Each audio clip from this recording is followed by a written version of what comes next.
Welcome. This is McCarra Poetry, number 6. Thank you very much for joining me.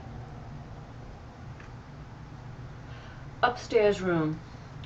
After a quarter century, after all the mornings, evenings, cups of coffee drained to the bitter end, after the orange rinds tossed into the trash, after all the sitting in waiting rooms overbright, the furthest from soothing the shattered soul, with their tattered periodicals and chain hotel decor, the gray plastic table hard-edged as the knives slicing your inner organs for a late supper. Still, after a quarter century, watching the light come, after the dark, searching out the moon we both see, after all has been said and done to death, and approached from every tired angle, ever finding new geometries to fit those passions, ungoverned, that plague one. Even so, there can be some rest in the eyes of others, the sure-handed repetition of domestic tasks. After 25 turnings of the summer into fall, after the strands have turned to silver, the movement of Christmas to Easter, the self-sacrifice to lost love, or folded into a tiny paper square, hidden away in an upstairs room.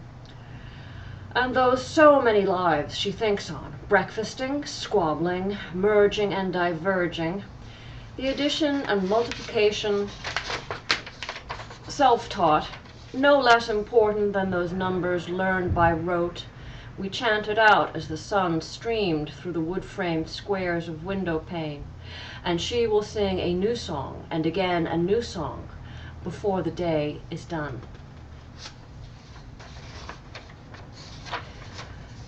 Dream upon a Castro convertible sofa,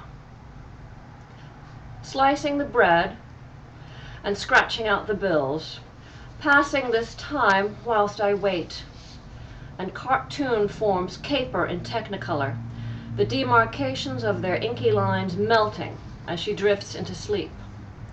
Rows of frocks, flowered, striped, the dark hallway of doors, metal heavy, pushed open to reveal a snowy scene, a road forked, and beyond it a graveyard, the stones like so many gray teeth upended, growing up from the earth.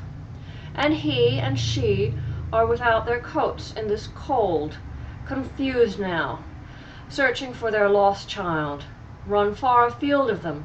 He is young and fast, the spring in his step, the sweetest mechanism you'll see in a month of Sundays. She lies now on the floral plain of a Castro convertible, wondering where her boy may be, then wakes to the black dawn and another day.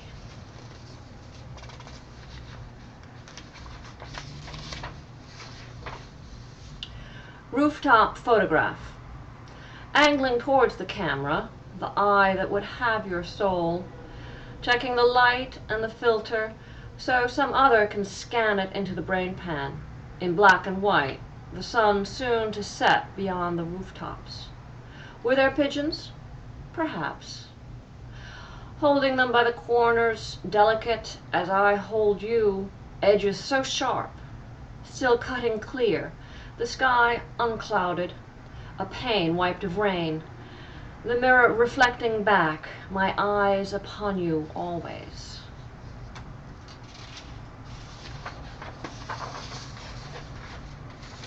He speaks again. There he was again, this time between the honey and the olive oil in the pantry, his tongue tripping thick over his words. It's too cold entirely on your fire escape, he says, and where is that cup of tea I was wanting?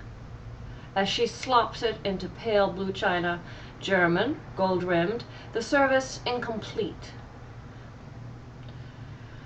Sugar bowl smashed. How? And the sherds pressed into that mosaic of broken things. And so, he lists her faults as she taps her shoe tip on the tile, planning his last meal. Opening day, Sunday. This new church, with piped-in music and the occasional announcement, has aisles for everything. New brick walls sheltering 2 cashiers, 10 registers, 1 harried manager, and acres of boxes, jars, bottles, bags, and shrink-wrapped loveliness neatly shelved for greedy fingers. Anticipating the consumption of plastic sandwiches and drugstore wine, amen, I say to you, amen.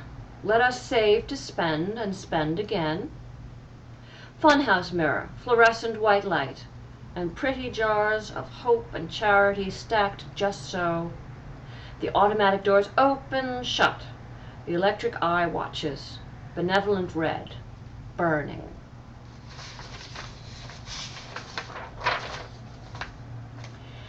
Thank you very much again for joining me, and I'll hope to speak to you again soon.